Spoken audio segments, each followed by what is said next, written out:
Have you ever wondered how some people just have this ability to keep leads on the phone, but when you start dialing, everyone just wants to hang up on you? Well, I have some good news. It's not actually that hard to keep people on the phone and book meetings with them. You just need to know what to do. I've used cold calling to book more than 2,500 sales calls at a run rate of over $100,000 a month. And in this video, I'm going to condense everything I learned from my experience into 6 tips that you can use to stop people from hanging up on you and become a better cold caller. The first thing you want to focus on is you want to use novel, high sensory language. The biggest trap I see most sales reps fall into is that they say the same words as everyone else. And the faster the prospect is able to label you, just like everyone else, leads to a quick hang up. So what you want to do is introduce words and phrases that are relatively uncommon and almost phrases that you'd find in a storybook or novel. There was a document that we would pass around in the office called Beat the Boring Out of You. And we had a list of all these high sensory words that elicited the thought in the prospect's mind of this can't be a sales guy because sales guys don't talk like this. And so some of those words and phrases I like to use in my calls include things like, and after that, Mr. Prospect, I'll let you get back to the salt mines, or feel free to let me know if this is in your wheelhouse or not. And this is really where bags of money go to die. And so our superpower is, which is pretty bananas in the space, but I just want to see if you'd be completely against carving out 14, 15 minutes for a coffee break style chat just to share XYZ. Obviously, those are out of context, but you get the idea. Now, I will say there is a balance because if you start getting too cute with it, it becomes a little cheesy and confusing. So you want to sprinkle those in very thoughtfully. With that, words alone will not carry you through your entire call. And so tip number 2 is you want your tonality and pace to be low and slow. Overt enthusiasm and speaking quickly is another fast way for the prospect to label you as just another sales rep. Instead, you really want to come off as a peer in their space. And the way peers talk to each other is very direct and in a lot of ways, almost anti-enthusiastic, really because they know they have to get a job done. And so with that, you want to introduce what we call pitch variance, where not everything is exactly paced in that same slow manner, but some parts that you know typically roll off the tongue a little better, you can speed up more. And it's almost like you have a thoughtful grasping of words while you pitch that signals like, hey, I'm not reading off of a script. This is an authentic conversation, even if you've read the script 1,000 times. Once that's locked down,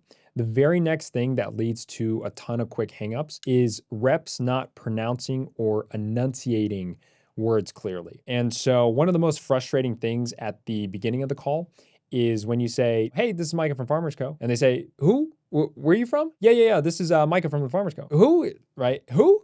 Click. And so that friction paired with the unfamiliarity of who you are, frankly, pisses people off because it's a complete waste of time and they have no idea who you are. So it sounds simple, but you almost have to pay special attention not only to how you enunciate those words, but how those words are typically enunciated by your prospects. And so a lot of colleagues of mine back in the day would make fun of me because they told me it looked like I was having a seizure when I would try and pronounce different words. But a lot of times I was pitching into an industry I knew nothing about, and I'd have to say those key industry terms over and over and over again. So for example, one of those key industry terms was cryptographic vulnerabilities. So I would try and pronounce cryptographic vulnerabilities over and over and over again. So if you can nail those first 3 tips, you can usually get past the intro. But to continue to keep them listening, one of the most powerful things you can do is set an upfront contract. And what an upfront contract is in the context of a cold call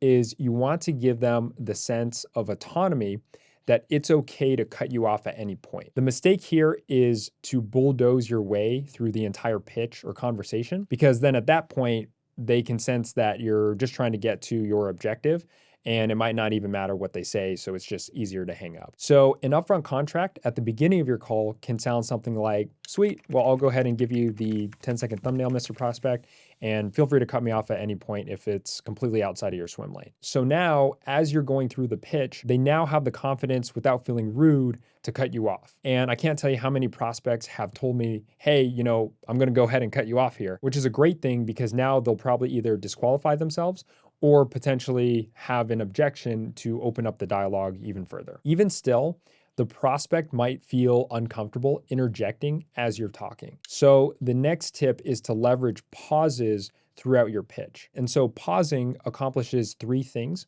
which is number one, it signals confidence and non-neediness. Number two, the prospect, if they're antsy to cut you off, now has a place that they can comfortably interject, almost like a pit stop. And number three, you want to strategically place those pauses after you've explained something you want the prospect to fully understand. So let me give you an example. This is for a pitch in the sales tech space, and it sounds something like, so quick thumbnail on us, Mr. Prospect, Company X. We are a go-to market intelligence platform built specifically for folks selling into the public sector. And so what we're seeing from a high level is that more than 80% of RFPs are written for a selected vendor. So the big question is, is it possible to get in front of every one of your target agencies or schools if you're going after K through 12 before you get lost in the stack of generic proposals? And so you can see I paused intermittently so that each point that I was making could be processed in the mind of the prospect. The big takeaway here is that people don't listen at the rate you speak. People listen at the rate that they can understand what you're saying. It's almost like that Nickelodeon green slime. When your words hit the prospect's ears, you almost have to allow it to ooze into their mind. Sometimes when you bounce between those riffs separated by pauses, it can feel a little unnatural to get to the next point of the conversation. So the next tip is you want to use transition statements to give the sense that something to be desired or intriguing is coming very, very soon. So if you're just launching into your main pitch, you can use transition phrases like, so our big idea is, or we believe we've discovered a real breakthrough in X. A lot of times the right move is to give the impression that you're cutting to the chase. And so transitions like that can sound something like, so quick thumbnail on us, or so to cut to it, but to land the plane here. And then when you're performing discovery questions, transitions can sound something like, and then last thing before I cut you loose here, do you mind if I ask, or, oh, and before I forget, how many sales reps do you have on your team? Again, most of the time you're signaling that the end of the call is just around the corner,